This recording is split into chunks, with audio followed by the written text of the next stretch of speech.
Contrary to popular belief, second impressions count. We judge all the time, whether it's that applicant in that job interview or that cute guy or girl you saw at the bar earlier. They've passed the first impressions test because they look the part. So what could possibly go wrong? Well, they could open their mouth to speak, which is why second impressions count. They could go up at the end of every word, or they could have a really bogan accent, or they could be really quiet.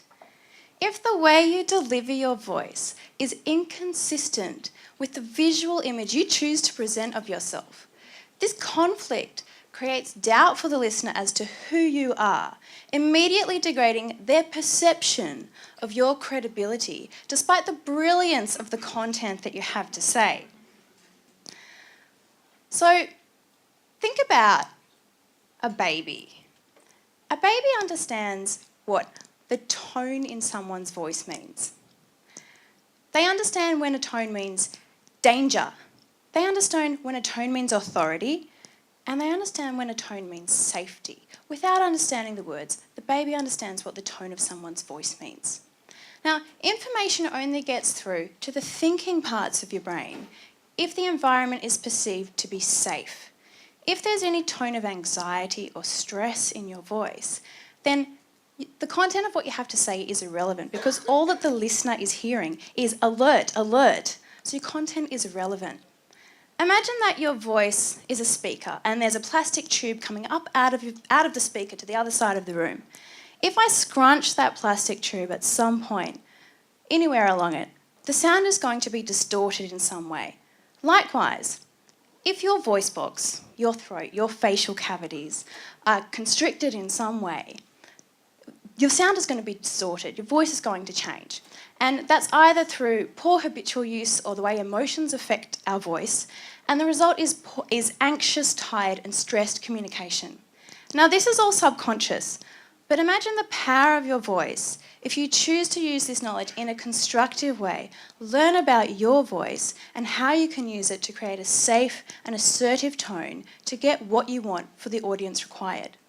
Now, the voice in your voice is your most powerful promotional tool that you have. You all have one. It's a free asset. Yet so many people forget to even think about it. Now, you don't have to change who you are. You could be quiet or shy or loud.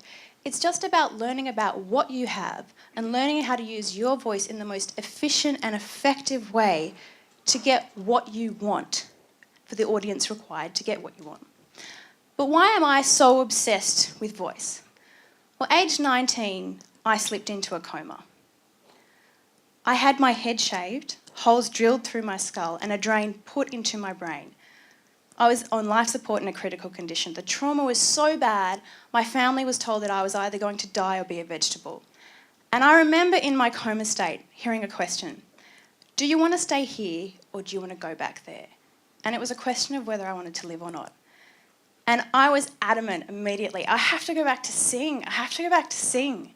And I awoke fully functioning because of my voice. And ever since then, I've done everything that I can to learn about and better my own voice and this incredible gift that we all have, and in turn help others do the same. I did a degree in vocal performance, singing lessons, acting lessons, yoga, Alexander technique, Feldenkrais, speech therapy. I saw dietitians. I had remedial facial massages for tension in my cheeks. It was a bit obsessive. I studied contemporary commercial vocal pedagogy in New York. And when I was there, I was diagnosed with an emotional condition which affected me physically. It was a constriction in the base of my tongue. You know that knot you get in your throat when you're trying not to cry? For me, it had actually solidified because I hadn't cried over past events. I had 6 months of intensive counselling purely for my voice. But what I learnt was that everything in your mind and your body affects your voice. So how seriously are you taking your voice, your primary promotional tool that you have? Because if you're not taking how you say something seriously, how can you expect someone to take what you're saying seriously? As an expert, I so often see professionals, teachers, barristers, comedians, politicians with great aspirations and goals and really great things they want to do, but they've got a plan, they skip straight to action and implement without considering the primary promotional tool that they have, their own voice. Now, we all talk a lot, and we make a lot of noise, some more so than others. But if you want to be heard, you need to speak and not just talk. Thank you.